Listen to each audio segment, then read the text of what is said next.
ప్రభు నాకు ఇచ్చిన ఈ మంచి సమయాన్ని బట్టి దేవుని ఎంతగానో స్తుతిస్తున్నాను. అందరు బాగున్నారండి? మరి ప్రభు ఇచ్చిన చక్కటి అవకాశాన్ని బట్టి మరొకసారి వందనాలు తెలియజేస్తున్నాను. ప్రభు మిమ్మును మీ కుటుంబాన్ని దీవించి ఆశీర్వదించునుగాక. Pastor Moses prince, voice of Jesus ministries అండి. మంచిది, దయచేసి కళ్ళు మూసుకున్నట్లయితే ప్రార్థించి ముందుకెళ్దాం. పరిశుద్ధుడు తండ్రి, మీకు వందనాలు ప్రభా, మీకు స్తోత్రాలు నాయనా.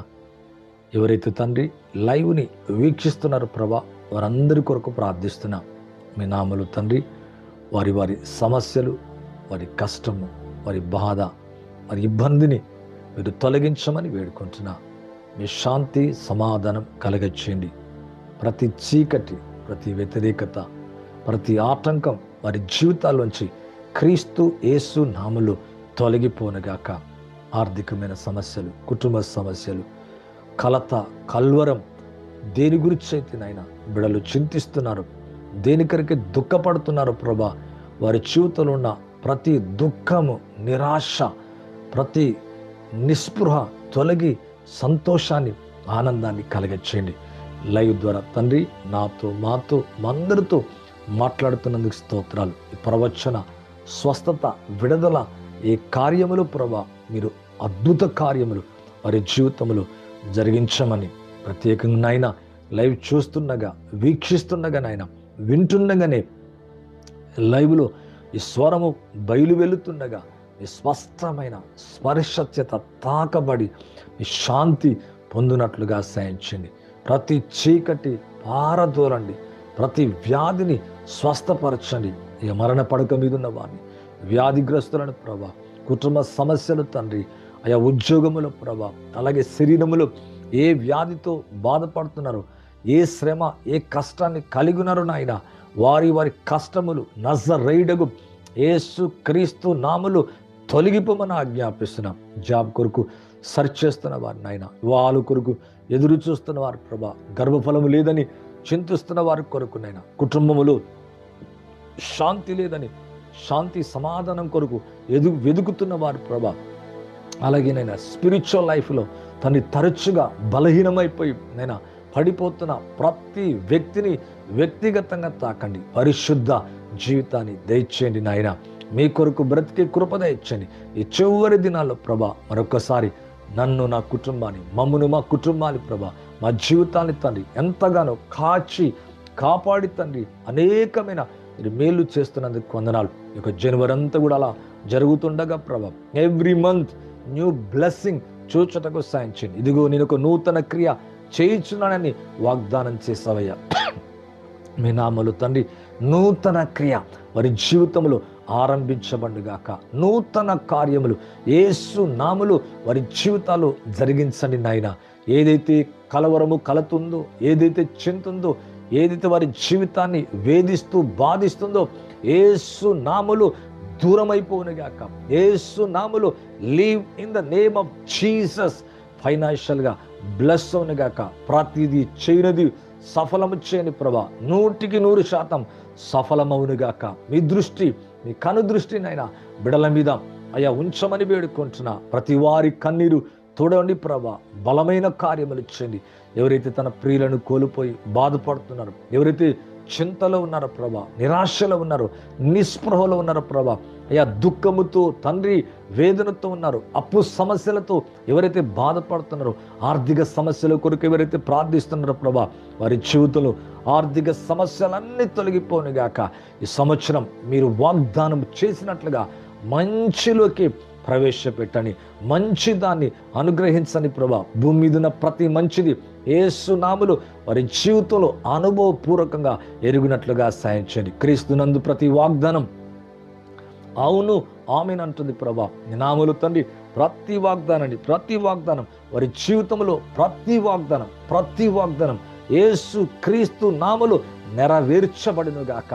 బలమైన నీ నామములో బలమైన కార్యములు చేయమని లైవ్ ద్వారా ప్రతి ఒక్కొక్కరిని తాకుతున్నందుకు వందనాలు, ముడుతున్నందుకు స్తోత్రాలు ప్రభా. మీరు తండ్రి అభిషేకిస్తున్నందుకు వందనాలు, మీ ఆత్మ ద్వారా తండ్రి స్పర్శిస్తున్నందుకు స్తోత్రాలయ్యా. వారి కన్నీరు తుడుస్తున్నందుకు వందనాలు. ప్రతి చీకటి యేసు క్రీస్తు నామములో తొలగిపోనుగాక. డెలివరెన్స్ని ప్రకటిస్తున్న హీలింగ్ యేసు నామములో చొచ్చుకొని అయ్యా వారి జీవితంలో ఆత్మ శరీరాలకు నెమ్మది కలుగునుగాక. మంచి భవిష్యత్తు దయచేయండి. అది కన్నీరంతా తుడవండి ప్రభా. మీ ఆత్మ ద్వారా మీరు మాట్లాడి మహిమను ఘనతను పొందమని యేసుక్రీస్తు నామములో అడిగి వేడుకుంటున్నాను తండ్రి. ఆమేన్ అండ్ ఆమేన్. థ్యాంక్ యూ అండి. Thank you for watching. ఇది మొదటిసారి సబ్స్క్రైబ్ చేసుకోరండి ప్రేమతో మరి కోరుతున్నాం. అలాగే లైక్ చేయండి, షేర్ చేయండి. అలాగే మరి ఒకవేళ హైదరాబాద్ ప్రాంతంలో కనుక మీరు ఉన్నట్లయితే మరి మా ఆరాధనకు ప్రేమతో ఆహ్వానిస్తున్నాం.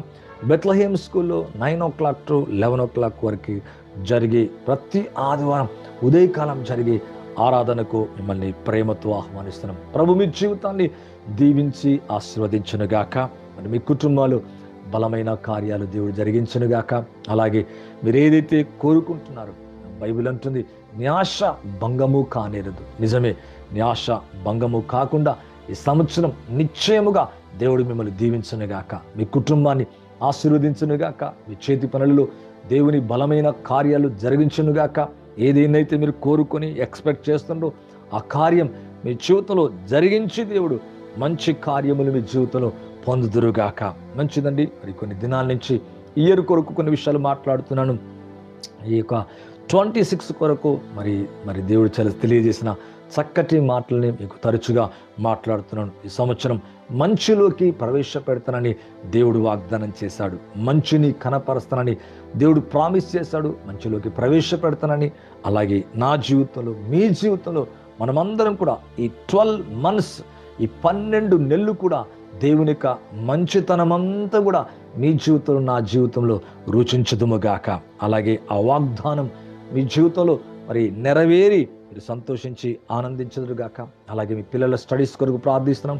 మీ వ్యక్తిగత జీవితం కొరకు ప్రార్థిస్తున్నాం. మీరు ఏదైతే ప్రేయర్ రిక్వెస్ట్ పెడుతున్నారో, మరి టెక్స్ట్ చేస్తున్నారో, లేకపోతే తెలియజేస్తున్నారో దాన్ని చదువుకొని మరలా తిరిగి మీకు రిప్లై ఇస్తున్నాం కొంతమందికి. అలాగే మరి మీ కొరకు వ్యక్తిగతంగా ప్రార్థిస్తాం. ఈ మినిస్ట్రీ కొరకు మీరు కూడా ప్రార్థించవచ్చు. అలాగే వీలుగా ఉంటే సహకరించవచ్చు, లేదా మాతో కూడా మీరు ఏకీభవించి ఈ ఆరాధనలో పాలు పొందొచ్చు. దేవుడు మీ జీవితంలో బలమైన కార్యములు చేయనుగాక. మంచిదండి. మరి నా వాక్య ధ్యానములోకి నేను వెళ్ళాలనుకుంటున్నాను. అలాగే రోగులైన వారిని దేవుడు స్వస్థపరచునుగాక. మీ కుటుంబాల్లో నెమ్మది కలగచ్చేనుగాక. శాంతి సమాధానంతో నింపునుగాక. అందుకే బైబిల్ అంటుంది నా శాంతి మీకు అనుగ్రహిస్తా, లోకం ఇచ్చేటువంటి శాంతి కాదని దేవుని యొక్క వాక్యం అంటుంది. నిజమే, మీ హృదయం నిండా మనసు నిండా నెమ్మది కలుగునుగాక. మీ చింత తొలగిపోనుగాక. మీ హృదయ వేదన దేవుడు తొలగించి మీ ఆత్మలకు, మీ దేహాలకు, మీ కుటుంబాలకు మరి ప్రభు ఇచ్చు నెమ్మది మిమ్మల్ని ఏలునుగాక. మీ కుటుంబాల్లో శాంతి కలుగునుగాక. సాతాను యొక్క క్రియలు, చీకటి క్రియలు, అపవాది యొక్క క్రియలన్నీ నశించునుగాక. మీ జీవితంలో బలమైన కార్యాలు చేయనుగాక. మరి అలాగే మరి చివరి దినాలు, మరి దేవుడు ప్రభు వచ్చే రాక మరి త్వరితంగా ఉంది కనుక ఇంకా మనం సిద్ధపడాలా. మరి ప్రభు సమయం ఇచ్చిన కొలది మనం ఇంకా దేవునితో సన్నిహిత సంబంధాన్ని కలిగి ఉండాల. ఒక దైవజనుడి గురించి నేను కొన్ని విషయాలు విన్నప్పుడు ఆ దైవజనుడు నేను మాట్లాడిన మంచి మాట ఏంటంటే, మరి నీ కనురెప్పలకు కునుకుపాటు రానియకు, నిద్ర రానియకు. అనగా ఇంకొక విధంగా చెప్పాలంటే తను పడుకునే సమయం ఎంత అంటే జస్ట్ 5 hours మాత్రమే అంట. 5 గంటలే పడుకుంటాడంట. మిగతా ఆ సమయం అంతా కూడా ప్రభుతో గడుపుతాడంట. ఎంత బ్లెస్సింగ్. కాబట్టి ఉదయకాలం వేకున లేకాల 3 to 5 అలాగే సమయం దొరికినప్పుడల్లా ప్రార్థించాలా. కునుకు, నిద్ర, లేకపోతే సోమరిగా ఉండటం, మత్తుగా ఉండటం, లేకపోతే ఇంకా మన సమయాన్ని దుర్వినియోగం చేసుకొని బాధపడటం కంటే మనకున్న సమయంలో ప్రభు యొక్క వాక్యాన్ని చదువుకుంటూ ప్రార్థన చేసుకుంటూ మరి దేవుళ్ళు ఇంకా సాక్ష్యం ఇస్తూ ముందుకు వెళ్ళినప్పుడు ఆత్మీయంగా కాదు, ఆర్థికంగా, కుటుంబంగా, వ్యక్తిగతంగా, ఆరోగ్యపరంగా అన్ని విషయాలకు కూడా ఆశీర్వదించబడతాం. కనుక రేయి మొదటి జామున లేచి నీ పిల్లల కొరకు, నీ కొరకు ప్రార్థించాలా.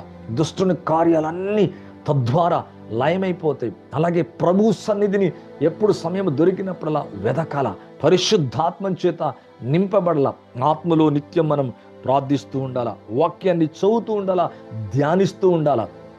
ఎక్కువ భాగము మనం వాక్యములో, ప్రార్థనలో గడపాలా. మరి మీకున్న పని చేయొద్దని కాదు, మీకున్న పని చేసుకుంటూనే మరి సమయంలో, మీకున్న సమయంలో, వీలుగా ఉన్న సమయంలో మరి ప్రభువుతో ఎక్కువగా గడపడానికి ప్రయత్నం చేయాలి. అలా చేస్తున్న మీ జీవితంలో ఈ సంవత్సరం ప్రభు ఇచ్చిన ప్రతి వాగ్దానం యేసు క్రీస్తు నామములో నెరవేరునుగాక. ప్రభుని వెతుకుతున్న మీ జీవితాల్లో దేవుని కార్యాలు మరి స్వచ్ఛంగా, అంటే స్పష్టంగా, చక్కగా మీరు చూచుదురుగాక.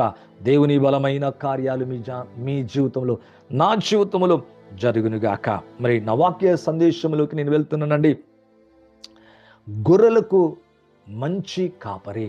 అవును, యేసు ప్రభువు గురించి ఈ మాట వ్రాయబడ్డది. మరి యోహాను సువార్త 10వ అధ్యాయము 14వ వచనంలో ఈ మాటను మనం చూద్దామండి. దేవునికి వాక్యములో ఒక మాట చూద్దాం. యోహాను సువార్త 10వ అధ్యాయం 14వ వచనం చదువుతున్నా. నేను గొర్రెలకు మంచి కాపరిని. I am the good shepherd. దేవునికి వాక్యంలో చూస్తే యేసు ప్రభు తను మాట్లాడుతున్న మాట ఏంటంటే, నేను గొర్రెలకు ఎటువంటి కాపరిని అంటే మంచి కాపరిని. నిజమే, చూడండి, మనం కొన్ని గొర్రెలని మనం సహజంగా చూస్తూ ఉంటాం. అక్కడ కాపరి ఉంటాడు, కాపరి ముందు మరి కేక వేసుకుంటా నడిపిస్తూ ఉంటాడు. ఆ గొర్రెలన్నీ కూడా చక్కగా వెంబడిస్తూ ఉంటాయి, చక్కగా నడుస్తాయి. ఒకవేళ గొర్రెలకు కాపరి లేడనుకోండి, ఆ గొర్రెలు చెదిరిపోతాయి. తోడేలు కానీ, లేదా అక్కడ పశువులు కానీ, లేకపోతే కుక్కలు కానీ, వేరే జంతువులు కానీ, మృగాలు కానీ వాటిని చీల్చేస్తాయి, తినేస్తాయి, రకరకాలుగా బాధిస్తాయి. అయితే ఎప్పుడైతే కాపరి ఉంటాడో ఆ గొర్రెలు ఎలాగంటే చక్కగా మేపబడతా ఉంటే ఆ గొర్రెల కాపరి వాటిని కాస్తుంటాడు, వాటిని నడిపిస్తాడు. అలాగే మన జీవితంలో చాలా ప్రాముఖ్యమైందంటే అనుదిన జీవితంలో యేసయ్య మనకు మంచి కాపరిగా ఉండాలి. కొంతమంది జీవితంలో ప్రభుని మరి అనుదినంగా కాపరిగా చేసుకోరు. నా కాపరి యెహోవా నా కాపరి అంటారు, కానీ నిజంగా వారి జీవితంలో కాపరి లేనట్టుగా వారి జీవితము ఉంటుంది. మందిరానికి సరిగా వెళ్ళరు, వాక్యాన్ని వినరు, ప్రార్థన జీవితం ఉండదు. కనీసం మినిమం ఒక 5-10 minutes కూడా ప్రార్థించని బాధాకరమైన జీవితం ఉంటుంది. బైబిల్ ఉంటుంది మినిమం తక్కువలో తక్కువ గంట అయినా మనం ప్రార్థించాలా. మరి మందిరానికి వెళ్తుండాలా, ఒక కాపరి కింద ఉండాలా. మరి ముఖ్యంగా చెప్పాలంటే ప్రభు అయిన యేసయ్య మనకు మంచి కాపరిగా ఉండాలా. ఇక్కడ అంటున్నాడు, నేను గొర్రెలకు మంచి కాపరిని. అనగా దాని అర్థం ఏంటంటే మన కొరకు ప్రాణం పెట్టిన మంచి కాపరి. ఇక్కడ గనక చూస్తే, ఇవన్నీ గనక చూస్తే, మరి బైబిల్లో గనక చూస్తే, ఈ చాప్టర్ అంతా గనక చూస్తే మనకు అర్థమవుతుంది. యోహాను సువార్త 10వ అధ్యాయం, గొర్రెల దొడ్డిలో ద్వారమున ప్రవేశించక వేరొక మార్గమున ఎక్కువాడు దొంగయు దోచుకుని వాడైనాడు. అంటే కాపరి కాకుండా మరొకడు ఉన్నాడు, వాడే దొంగ దోచుకుని వాడని దేవుని యొక్క వాక్యం అంటుంది. ద్వారమున ప్రవేశించేవాడు గొర్రెల కాపరి. అతనికి ద్వార పాలకుడు తలుపు తీను, గొర్రెలు అతని స్వరం వినును. అతడు తన సొంత గొర్రెలను పేరు పెట్టి పిలిచి వాటిని వెలుపడికి నడిపించును. మరి అతడు తన సొంత గొర్రెలను అన్నిటినీ వెలుపడకు నడిపించినప్పుడల్లా వాటికి ముందుగా నడుచును. గొర్రెలు అతన్ని స్వరం ఎనుగును గనక అవి అతన్ని వెంబడించును. ఇక్కడ చూస్తే మరి కాపరి యొక్క స్వరాన్ని వినాలా. చూడండి, మీరు గొర్రెలు కాపరి అదంటారు కదా, ఒక కేక వేయగానే అన్ని గుంపుగా దగ్గరగా చక్కగా వచ్చేస్తాయి. మంచిదే. అన్యుని స్వరం అవి ఎరగవు గనక అన్యుని ఎంత మాత్రం వెంబడింపక వాని యొద్ద నుండి పారిపోనని నీతో మిచ్చంగా చెబుతున్నాను. నిజమే, ప్రభు మంచి కాపరి, గొర్రెలకు గొప్ప కాపరి. ఒక విధంగా చెప్పాలంటే ప్రధాన కాపరి, ఆత్మల కాపరి. ఇక్కడ చూస్తే ఈ యొక్క కాపరి యొక్క స్వరాన్ని వినాల, కాపరిని వెంబడించాల. నీకున్న నాయకుడు కాపరి, ఆ కాపరిలోంచి ప్రభు మరి ఆత్మ ద్వారా నీతో నాతో మాట్లాడుతాడు. ప్రవక్త కావచ్చు, దైవజనుడు కావచ్చు, సేవకుడు కావచ్చు, సేవకురాలు కావచ్చు. ఆ కాపరిలోంచి ప్రభు తన స్వరాన్ని వినిపిస్తాడు. ఇక్కడ అపవాది అనేవాడు ఉన్నాడు, వాణ్ణి వెంబడించద్దు, అన్యుని స్వరాన్ని వెంబడించద్దు, అన్యునితో మనం నడవద్దని దేవుని యొక్క వాక్యం అంటుంది. ఈ సాదృశ్యం యేసు వారితో చెప్పాను, కానీ ఏం చెప్పాడో అక్కడ వారు చెప్పిన సంగతులెట్టు వారు గ్రహించుకోలేదంట. కాబట్టి యేసు మరలా వారితో ఇట్లా అంటున్నాడు, ఏమంటాడు, గొర్రెలకు పో ద్వారము నేనే, నాకు ముందుగా వచ్చిన వారందరూ దొంగలు దోచుకుని వారై ఉన్నారు.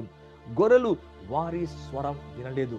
నువ్వు ప్రభు స్వరాన్ని వినాలా, వాక్య స్వరాన్ని వినాలా, పరిశుద్ధాత్మలో నుంచి వచ్చే స్వరాన్ని వినాలా. అన్య స్వరాన్ని అనగా అపవాది సంబంధించిన మరి ఫాల్స్ ప్రాఫిట్స్ యొక్క మరి సంబంధమైన స్వరాలు వినక దేవుని స్వరాన్ని గుర్తిరిగి మరి చక్కగా నడిచే బిడలగా ఉండాలా. నేనే ద్వారం, నా ద్వారా ఎవడైనా లోపలికి ప్రవేశించిన ఎడల వాడు రక్షించబడిన వాడై లోపలికి పోవచ్చు, బయటికి వచ్చుచు మేత మేయుచుండును. ఇంకో విధంగా చెప్పాలంటే ఈ కాపరి మన జీవితాన్ని రక్షిస్తాడు. మరి ఈ కాపరి మనల్ని కాస్తాడంట, మనల్ని మేపుతాడంట. అందుకే దావీదు అంటాడు, యెహోవా నా కాపరి, నాకు లేమి కలగదు. పచ్చిక గల చోట్ల ఆయన నన్ను పరుండజేయుచున్నాడు, శాంతికరమైన జలముల మధ్య నడిపించుచున్నాడు, తన నామాన్ని బట్టి నీతి మార్గములో నడిపించుచున్నాడు, నా ప్రాణమునకు సేద తీర్చుచున్నాడు. మరి నూనెతో నా తల అంటున్నాడు, గాఢంధకారపు లోయలో సంచరించిన ఏ అపాయానికి భయపడను, నువ్వు నాకు తోడైందు, నీ దుడ్డు కర్ర నీ దండం నన్ను ఆదరించును. నూనెతో నా తల అంటునో నా గిన్నె నిండి పొల్లుచున్నది, కృపాక్షేమములే నా వెంట వచ్చును. చిరకాలం యెహోవా యొద్ద యెహోవా మందిరములో నివాసము చేసేదని అంటాడు. ఇక్కడ చూస్తే ఈ కాపరి అనగా దావీదులాగా మనం ప్రభుని మరి ఏం చేసుకోవాలంటే కాపరిగా చేసుకోవాలా. ప్రతిరోజు కాపరిని పిలవాలా. ప్రభు యెహోవా నా కాపరి, నా కాపరి, నా కాపరి, నాకు లేమి కలగదు. పచ్చిక గల చోట్ల ఆయన నన్ను పరుండజేయుచున్నాడు, శాంతికరమైన జలముల యొద్ద నడిపిస్తున్నంట. అవును, ఈ కాపరు లేనటువంటి కుటుంబాలు చెదిరిపోతాయి. ఈ కాపరు లేని కుటుంబాలు విసుగు చెందుతాయి. ఈ కాపరు లేని కుటుంబాలు గాయపరచబడతాయి, బాధించబడతాయి, దొంగిలించబడతాయి. వారి సమాధానం, వారి శాంతి, వారి ఆరోగ్యం, ఇంకొక విధంగా చెప్పాలంటే అనేక రకాలుగా నష్టాలు కష్టాలు చూస్తారు. అందుకే ఇక్కడ అంటున్నాడు, దొంగతనము, హత్య, నాశనము కలగచేటుకు వచ్చింది కానీ దేనికి రానంట. దొంగనగా అపవాదైన సాతాను వాడు దొంగతనము, హత్య, నాశనము కలగచ్చేనంట. నీ ఆత్మను, నీ శరీరాన్ని, నీ మనస్సును, నీ కలిగిన దాన్ని, నువ్వేం కలిగి ఉన్నావో దాన్ని దొంగలించడానికి వస్తాడంట. కనుకనే మన కొనుకుపాటు రానియక మరి నిద్రించుచున్నప్పుడు చూడండి, మరి కొన్ని గురుగులేసేయంట. దొంగ ఎప్పుడు ఇలా వస్తాడే సార్, చీకట్లో వస్తాడు, రాత్రి వేళ వస్తాడు. ఇంకొక విధంగా చెప్పాలంటే మంచి గాఢ నిద్రలో ఉన్నప్పుడు వస్తాడు. అలాగే దొంగకు ఎంత మాత్రం అవకాశం ఇవ్వద్దు. వాడు దొంగతనము, హత్య, నాశనము చేటుకు వచ్చును కానీ మరి దేనికి రాడు. గొర్రెలకు జీవము కలుగుటకు, అది సమృద్ధిగా కలుగుటకు నేను వచ్చితునని దేవుని యొక్క వాక్యం అంటుంది. అవును, నీ కాపరి ఉండాలా. నిన్ను కాపరి మరి నీ ముందు నడవాలా. ఈ కాపరి నీ జీవితాన్ని పరిపాలించాలా. ఇంకొక విధంగా చెప్పాలంటే ఈ కాపరి యొక్క స్వరాన్ని, యేసు ప్రభు యొక్క స్వరాన్ని అనుదినమును వింటూ ఉండాలా. ఇక్కడ అంటున్నాడు కదా, నేను గొర్రెలకు మంచి కాపరిని. మంచి కాపరి ఏం చేస్తాడు? గొర్రెల కొరకు తన ప్రాణం పెట్టినంట. నిజమే. మరి ఎటువంటి కాపరి అంటే నీ కొరకు ప్రాణం పెట్టిన కాపరి. నీ కొరకైనా ప్రాణమే పెట్టాడు. అందుకే తన సొంత ప్రియ కుమారునిచ్చుటకు వెనుతి అని దేవుడు ఆయనతో పాటు ఎందుకు సమస్తం అనుగ్రహించడు? నీ కాపరి నీ జీవితంలో ఉన్నాడా? ఈ కాపరి నీ ఇంట్లో ఉన్నాడా? ఈ కాపరి నీకు అధ్యక్షుడై ఉన్నాడా? ఈ కాపరి నీకు రాజై ఉన్నాడా? ఈ కాపరి యొక్క కాపరత్వములు అనగా ఈ కాపరి నిన్ను ఏలుతూ నడిపిస్తూ ఉండాలా. అప్పుడు నీ జీవితానికి ఎంతో ఆశీర్వాదం, ఎంతో నెమ్మది. మరలా అంటున్నా, నిజంగా దావీదులాగనలా, యెహోవా నా కాపరి. ఆయన స్వరాన్ని మనం వినాలంట, ఆయనను వెంబడించాల. ఆయన మన ముందు నడిచే కాపరిగా మనకు ఉండాలా. ఇక్కడ ఉంటాడు, నీ గొర్రెలకు మంచి కాపరిని. నాకు వేరే అన్యుని స్వరం వినవద్దు. మంచి కాపరి. మరి మంచి కాపరి తన గొర్రెల కొరకు కాపరి ఆ ప్రాణం పెట్టును. జీతగాడు గొర్రెలకు కాపరి కాడు కనుక గొర్రెలు తనవి కానందున తోడేలు వచ్చుట చూచి గొర్రెలను విడిచి పారిపోను. తోడేలు ఆ గొర్రెలను పట్టి చదరగొట్టునంట. ఈ కాపరి లేని చోట మరలా అంటున్నా చెదిరిపోవటం చూస్తాం. నిజంగా చూడండి, నాయకుడు లేని జనులంట చెదిరిపోతారంట. అలాగే ఒక సంఘ కాపరి లేని జీవితాలు చూడండి, వారి జీవితాలు చెదిరిపోతాయి. నెమ్మది ఉండదు, సమాధానం ఉండదు. అలాగే మన ఆత్మకు, మన జీవితానికి మంచి కాపరి, ప్రాణం పెట్టిన కాపరి మన యేసయ్య. ఆయన ప్రాణం పెట్టిన కాపరి. ఈ ఉదయకాల మధ్యాహ్న కాలశ్రమలు జీతగాడి కనుక గొర్రెల గుచ్చి లక్ష్యం ఇచ్చాడు. ఈ కాపరి లక్ష్యం ఇచ్చేస్తాడు. ఈ కాపరి నీ గాయాన్ని కడతాడు. ఈ కాపరి నీ జీవితంలో అనేక కార్యాలు జరిగిస్తాడు. ఇంకొక విధంగా చెప్పాలంటే నిన్ను శాంతికరమైన జలముల యొద్ద నడిపిస్తాడు. పచ్చిక గల చోట్ల నిన్ను పరుండింపజేస్తాడు. ఇంకొక విధంగా చెప్పాలంటే నీకు లేమి, కలత, కలవరం ఉండదు. మరి ఈ కాపరి లేని చోట అనేక సమస్యలు. అనగా ఇంకొక విధంగా చెప్పాలంటే అక్కడ మరణమే కాపరిగా ఉంటుంది. ఈరోజు నీ జీవితంలో ఈ కాపరిని నువ్వు కాపరిగా చేసుకున్నావా? మరి గొర్రెలకు మంచి కాపరంట, మంచి కాపరి తన గొర్రెల కొరకు ప్రాణం పెట్టునని దేవుని యొక్క వాక్యం అంటుంది. చూద్దామా బైబిల్ గనక చూసినట్లయితే మత్తయి సువార్త దేవుని యొక్క వాక్యం అంటుంది 9వ అధ్యాయము మరి 36వ వచనాన్ని గనక చూచినట్లయితే ఒక వచనాన్ని చూద్దామండి. దేవుని యొక్క వాక్యములు, ఆయన సమూహమును చూచి వారు కాపరు లేని గొర్రెల వలె చెదిరి ఉన్నందున వారి మీద కనికరపడి. అవును, ఎక్కడైతే కాపరు లేడో అక్కడ ఏమైపోతుందంటే చెదురుపాటు ఉంటది. దేవుని యొక్క వాక్యం అంటుంది కాపరు లేని గొర్రెల వలె చెదిరి ఉన్నందున. కాపరు లేని గొర్రెలు ఏమైతే అండి? చెదిరిపోతాయి. ఒకవేళ కాపరిని కాపరిగా ఉంటే నువ్వు చెదిరిపోయినా నిన్ను దగ్గరికి చేర్చుకొని నీ మరలా అంటున్నా నీ జీవితాన్ని చక్కపరిచి చక్కగా నడిపిస్తూ ఉంటాడు. అవును, ఆయన స్వరాన్ని మనం వింటూ ఉండాలా, ఆయనను వెంబడిస్తూ ఉండాలా. ఈ కాపరి నీ జీవితానికి నా జీవితానికి ముందు నడవాలండి. దేవునికి వాక్యం అంటుంది ఆయన సమూహమును చూచి. దేవునికి వాక్యం చూస్తే గొప్ప జన సమూహం, అనేక వేల మంది ప్రజలు వచ్చినప్పుడు వారంతా ఎలాగున్నారట? కాపరు లేని గొర్రెల వలె ఉన్నారట. ప్రభు అనేక కాపరులను పెడుతూ వచ్చాడు. మోషే కానీ, దావీదు కానీ, గిద్యోను, బారాకు, సంసోను, బైబిల్లో చూస్తే ప్రవక్తలను పెట్టాడు, న్యాయాధిపతులను పెట్టాడు, రాజులను పెట్టాడు, మరి నాయకులను పెట్టాడు. మరి ఇంకొక విధంగా చెప్పాలంటే అనేకులని దేవుడు మరి కాపరిగా పెట్టి వారి జీవితాన్ని నడిపించినట్టుగా చూస్తున్నాం. ఫైనల్గా తానే మంచి కాపరి భూమి మీదకి వచ్చినట్లుగా, భూమి మీద ఉన్న తన ప్రజల్ని చూసి ఏమంటున్నాడు తెలుసా? ఆ జన సమూహాన్ని చూచి దేవునికి వాక్యం అంటుంది కాపరి లేని మరి గొర్రెల వలె చెదిరి ఉన్నారంట. ఈరోజు నీ జీవితం, నీ కుటుంబం చెదిరిపోతున్న నీ జీవితాన్ని చూసి అంటాడు కాపరు లేని గొర్రెల వలె వారు విసికి చెదిరిపోయారంట. అన్ని కుటుంబ సమస్యలను బట్టి, నీ వ్యక్తిగత సమస్యను బట్టి చెదిరిపోయి ఉండవచ్చు, విసిగిపోతూ ఉండవచ్చు. అయితే వారి మీద అంట కనికరపడడంట. ఈరోజు ఈ లైవ్ చూస్తున్న మీ జీవితంలో దేవుని కనికరం నీపైకి వచ్చును గాక, నీ కుటుంబం మీదకి వచ్చును గాక, నీ జీవితంలో ఉన్న ప్రతి సమస్య యేసు నామములో తొలగిపోవును గాక. ఇక్కడ అంటాడు విసికి చెదిరి అవును ఉన్న వారి జీవితం చూసి, కాపలేని వారి మీద చూసి కనికరపడినట్లుగా చూస్తున్నాం. ఇదే దేవుని యొక్క వాక్యంలో మార్కు సువార్త 6వ అధ్యాయము 34వ వచనాన్ని కూడా చూస్తే మీకు అర్థమవుతుందండి. ఒక వచనాన్ని చూస్తున్నాను. గనుక యేసు వచ్చి ఆ గొప్ప జన సమూహమును చూచి, ఇక్కడ కూడా అదే ఉంది, వారు కాపరు లేని గొర్రెల వలె ఉన్నందున వారి మీద కనికరపడి వారికి అనేక సంగతులను బోధించనట. నిజమే, 5 రొట్టెలు 2 చేపలు అవును అవి ప్రభు తీసుకొని వాటిని విరిచి వాటిని ఇవ్వగా వారి తినగా తృప్తి నొందగా ఇంకా మిగిలిపోయినట్ట. అనేక సంగతులు బోధించటమే కాదు, అనేక అద్భుతాలు చేసినట్లుగా చూస్తున్నాం. ఇక్కడ అంటాడు ఆ గొర్రెల వలె, కాపరుడైన గొర్రెల వలె ఉన్న వారి మీద ఏం చేస్తున్నట్టే కనికరపడ్డాడంట. కనికరపడి వారికి అనేక సంగతులను బోధించినట్లుగా చూస్తున్నాం. ఈరోజు ప్రభు నీపై కనికరపడునుగాక, మీకు తన స్వరాన్ని వినిపించునుగాక. అవును, గొర్రెలకు మంచి కాపరైన యేసయ్య తన చేతిలో మిమ్మల్ని ఎత్తుకునుగాక, మీ ముందు నడుచునుగాక. ఆయన స్వరాన్ని వెంబడిస్తూ మీ జీవితం ముందుకు ఎప్పుడైతే వెళ్తుందో శాంతి ఉంటది. ఈ 12 months దేవుడు శాంతికరమైన జలముల యొద్ద మీ జీవితాన్ని పరుణింపజేయునుగాక. మరి ఇంకొక విధంగా చెప్పాలంటే మరి మీ జీవితంలో ఎటువంటి లేమి కలత అనేది లేకుండా చేయునుగాక. అవును, వారిని చూచి అవును వారికి అనేక సంగతులు బోధించినట్లుగా చూస్తాం. హెబ్రీయులకు రాసిన పత్రిక 13వ అధ్యాయము మరి చూసినట్లయితే ఒక మాట ఉందండి.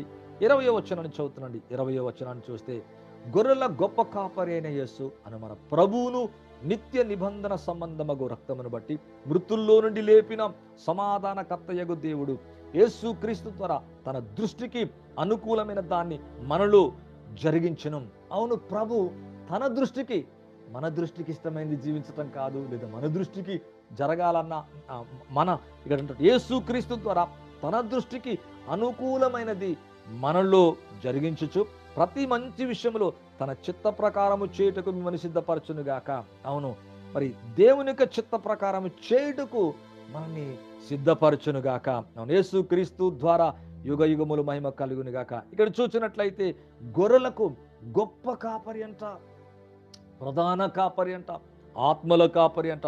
ఇదే పేతురు రాసిన మొదటి పత్రిక దేవునికి వాక్యములు 2వ అధ్యాయాన్ని 25వ వచనాన్ని గనుక మీరు చూసినట్లయితే ఇక్కడ ఒక మాట ఉంది ప్రియులరా, మీరు గొర్రెల వలె దారి తప్పిపోతుంది, కానీ ఇప్పుడు మీ ఆత్మల కాపరి అయినా ఆయన వైపుకు మళ్ళీ ఉన్నారు. ఈరోజు ఈ కాపరి ఎక్కడ లేడు, అక్కడ ఏమైపోతుంది, దారి తప్పిపోతారంట. అవును, దారి తప్పిపోయిన మనల్ని సరిచేయాలనుకుంటున్నాడు. ఒకవేళ దారి తప్పిపోతున్నావా, వాక్యములు, అభిషేకములు, ఇంకో విధంగా చెప్పాలంటే పరిశుద్ధ జీవితములు, నీతిగల జీవితములు, వాక్యములు, ప్రార్థన జీవితంలో ఇక్కడ అంటున్నారు, మీరు గొర్రెల వలె దారి తప్పిపోతురు, కానీ ఇప్పుడైతే మీ ఆత్మల కాపరియు అధ్యక్షుడై ఉన్న ఆయన వైపుకు మళ్ళీ ఉన్నారు. అవును, ప్రభు వైపుకు మనం మళ్ళా ప్రతిరోజు కూడా మన జీవితాన్ని సరి చేసుకోవాలా అంటున్నాడు. ఇక్కడ మీరు గొర్రెల వలె దారి తప్పిపోతారు, ఇప్పుడైతే మీ ఆత్మల కాపరి అయిన అధ్యక్షుడైన ఆయన వైపుకు మళ్ళీ ఉన్నారు. అవును, ప్రభు ఆత్మలకు మంచి కాపరి అయినా. ఇదే సేమ్ చాప్టర్లో కనుక చూసినట్లయితే మొదటి పేతురు 5వ అధ్యాయము, మొదటి పేతురు 5వ అధ్యాయం 4వ వచనం చదువుతుందండి. ప్రధాన కాపరి ప్రత్యక్షమై అయినప్పుడు మీరు వాడబాడని మహిమ కిరీటము పొందుదురు. అవును, ఒక దినాన మనకేముంటుందంటే ఈ భూమి మీద ఆ కాపరత్వములు అనగా క్రీస్తుని కాపరిగా కలిగి, అవును, ఆ కాపరిని మనం వెంబడిస్తున్నప్పుడు, మంచి కాపరిని మనం కాపరిగా చేసుకుని మన జీవితం ముందుకెళ్తున్నప్పుడు ఒక దినం ఆ ప్రధాన కాపరి, ఆ గొప్ప కాపరి, ఆ ఆత్మల కాపరి ప్రత్యక్షమైనప్పుడు మహిమ, వాడబారని మహిమ కిరీటం పొందుతామంట. నీ కొరకు మరి ఏముంది తెలుసా అండి, వాడబారని మహిమ కిరీటం ఉందంట. ఎంత ధన్యత! మరొక్కసారి ఆలోచించాలా. ఈ భూమి దాని కొరకు జీవించదు, లోకం కొరకు జీవించద్దు, లోకములో ఉన్న వాటి కొరకు పరిగెత్తద్దు, ఈ లోకములో ఉన్న విషయాన్ని బట్టి దారి తప్పిన జీవితం జీవించద్దు పిల్లరా. ప్రధాన కాపరి, ఆత్మల కాపరి అంట, గొప్ప కాపరి, గొర్రెలకు మంచి కాపరి ప్రత్యక్షమైనప్పుడు నీకేమిస్తాడంటే దేవుని యొక్క వాక్యం అంటుంది, మీరు వాడబారని. చూడండి, అప్పుడప్పుడు చూస్తాం ఏదైనా ఫ్లవర్స్ కానీ ఒక రోజు ఉంటే తర్వాత వాడిపోతే, కూరగాయలు ఫ్రెష్గా తెచ్చుకున్న ఫ్రిడ్జ్లో పెట్టినా వాడిపోతాయి, చెట్టు చూడంత నాకుని తెంపగానే అది వాడిపోతుంది. అలాగే వాడబారని మహిమా కిరీటం అంట. వాడబారని మరి మహిమా కిరీటాన్ని దేవుడు నీకు నాకు ఇవ్వాలని కోరుకుంటున్నాడు. అవును, ఎంత గొప్ప దేవుడు అండి ఈ ప్రభు. మనకు కాపరి, ప్రధాన కాపరి నడిపిస్తుండగా, అవును, ఆయన వెంబడిస్తూ ఉండాలా, ఆయన స్వరాన్ని వింటూ ఉండాలా. అవును, అన్యుని స్వరం వినొద్దంట. లోకం యొక్క స్వరాన్ని, మనుషుల యొక్క మాటలు కాదు, లోకం యొక్క పరిస్థితుల మాటలు, మరి అపవాది నుంచి వచ్చే అవిశ్వాసం యొక్క స్వరాన్ని మనం ఎంత మాత్రం కూడా వినవద్దని దేవుని యొక్క వాక్యం అంటుంది. ఇదే ప్రకటన గ్రంథం 7వ అధ్యాయాన్ని గనుక మీరు చూసినట్లయితే 17వ వచనాన్ని గనుక చూస్తే, ఏలియనగా సింహాసన మధ్య మందుండు గొర్రె పిల్ల వారి కాపరి జీవ జలముల బుగ్గల యొద్దకు వారిని నడిపించును. దేవుడే వారి కన్నుల నుండి ప్రతి బాష్ప బిందు తుడిచివేను. ఇక్కడంటే ఈ విషయం ఎక్కడ ఉందంటే ప్రకటన గ్రంథం 7వ అధ్యాయం 17వ వచనం పరలోక విషయాన్ని గురించి మాట్లాడుతున్నాడు. ఇక్కడ ఏలయనగా సింహాసన మధ్యమందుండు గొర్రెపిల్ల వారికి కాపరి అయి జీవజలం బుగ్గల యొద్దకు నడిపించనట. ఎంత అద్భుతమైన కార్యం! ఈ భూమి మీదే కాదు, ఈ కాపరి పరలోకములు కూడా నీకు ఎట్లా ఉంటాడంట, గొర్రె పిల్లని కాపరి ఏ ఉంటాడంట.